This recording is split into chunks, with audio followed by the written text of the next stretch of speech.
Joining me now is Shadow Climate Change and Energy Minister Ted O'Brien. Reaction to this story, first of all?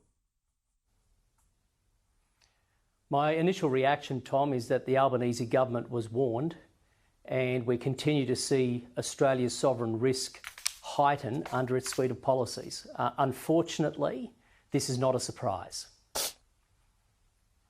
So what Japan has been saying via this spokesperson is that they understand the need to deal with the issue of emissions, but they don't want to pay for it. Does that make sense? If you're using the gas and getting that economic benefit, shouldn't you also be paying for any emissions reduction? Tom, I spent some time in Japan just before Christmas, and I met with a lot of people there, including the ministry, talking about their prime concern of energy security. Japan, of course, is its own sovereign nation and its own trading houses, many of which I have worked with for decades in a commercial capacity. They will make their own decision. As they scan the globe, looking at where to invest, where to procure from, they'll make their call. They've been sending warnings to Australia now for months that the government's suite of policies is going to make it more difficult for Japan to trade with Australia. So it comes as no surprise now that you've got major CEO think tanks coming out saying, yep, there's a problem. It's the same as what the ministry said, same as what the ambassador said, the same as what CEOs of industry have been saying. The Albanese's suite of policies are demonising the very resources that our key trading partners like Japan rely on. And as a result, they are not seeing Australia being a trusted partner as we previously have been. That is what sovereign risk is. And once you heighten sovereign risk, you can't just turn a switch and you're back in the good books. Sovereign risk lingers, it lasts. And unfortunately, what the Albanese Labor government is doing is it's heightening sovereign risk.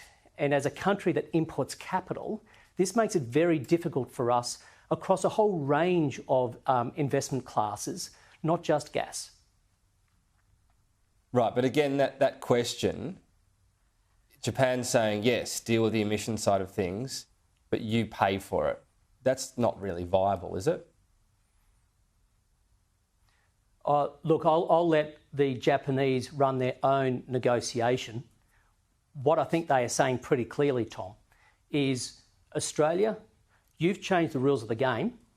You are putting a cost impost on that you are asking us now to absorb. We're looking across the world, we can go elsewhere. That's the reality of it. The government was warned, and that's what's happening. But it's kind of a bit of a cop-out for Japan to say, yeah, of course, we agree with the emission side of things. You pay for it. That's not really viable or fair, is it?